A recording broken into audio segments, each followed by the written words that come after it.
Okay, this is a brief video overview of the Zebralight line of flashlights that I like the most. That is the Zebralight SC5 and SC52 series of lights. They're all single AA battery flashlights. So they only take one AA size light, one AA size battery to put in the light. You can see inside, they just take the single AA, put them in, screw in the cap, and be ready to go. They will work best if you run them on nickel metal hydride cells, such as a Sanyo or a Panasonic Eneloop, which is my favorite kind of battery. They will also run on alkalines, but you won't get maximum output from them. Alkalines just can't deliver the kind of performance necessary to drive that full output. So, what do you get with these lights? What is worth paying the rather high price for these lights? They'll generally sell from $60 to $70 US, which is pretty high for a flashlight, but you're getting a number of things. First of all, you're getting a very high output in a small form. For instance, the SC5, this is an SC5w, which takes a neutral white tint. It will deliver 500 lumens from a single AA cell, which is pretty phenomenal from a single battery. These ones will deliver about 280 lumens from the same battery, but they're a little smaller, which is why they're not designed to deliver quite the high output as these. If you run these on a lithium-ion battery, which you can, you will get 500 lumens out of them.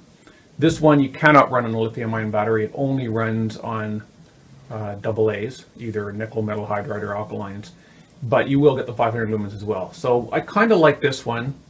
Although it's a little larger, you're getting the maximum output you can get from a AA cell. And I don't believe there's another flashlight in the market that will beat it on a AA cell. There are lights that will produce a little bit more than 500 lumens if you run them on a lithium-ion 14500 cell, but running on a nickel metal hydride rechargeable like the Eneloops, I believe the state-of-the-art is about 500 lumens at this point.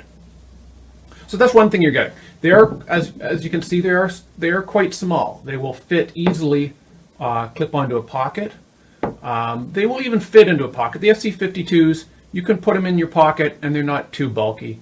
The SC5 is a little large for that, but you can still do it, especially if you're wearing baggy pants with big pockets. But I just prefer to clip them on. Or carry them in a coat pocket, which is fine because they'll disappear into a coat pocket just fine. The other thing is they're quite well made. I've dropped these a couple of times on the concrete, and other than some minor blemishes on the anodizing, they've come through just fine. So they will stand up to a fair bit of abuse. I wouldn't recommend hitting them with a hammer, but they will stand up to normal day-to-day use. The other thing that you're getting is a great user interface. On these lights, you have easy access to 3 different output levels: low, medium, and high. And you can get that just by pressing and holding the button. It'll cycle between low, medium, and high, and just keep cycling until you let go.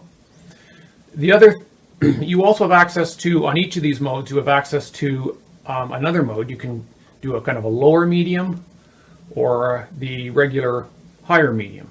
And you have that on every one of your modes. On low, you have access to a very low mode, and you also have access to what is called moonlight, which is less than 1 lumen output, and it's great for seeing in the middle of the night when you don't want to ruin your night vision. So I really like the moonlight modes on the Zebralights. And in the same flashlight, you have everything from down to about 1/10 of a lumen or even lower, to 500 lumens, which is a huge range of output you can select from. There are about 12 modes you can actually pick from. I mentioned here 6, but you can actually program into each of the levels from a wider range of outputs, and so that gives you quite a bit of flexibility. I won't get into that. It's a little bit more complicated to program, but the once you have it programmed, you can just leave them. I programmed these like a couple of times when I first got them, and then once I got the modes that I wanted, I just left them at that. But I do tend to switch between the lower and the higher outputs on each of the modes a fair bit. So that's just a double click. Once you're into the mode, you just double click, and then you have access. It's a single click off, and if you just do a single click on, you'll go right to high. So you can lend this light to somebody that doesn't know how to select modes, and they'll be able to access it directly to high. Once you sort of tell them, well, you can press and hold and cycle between the modes, then they'll have, it's fairly easy to learn.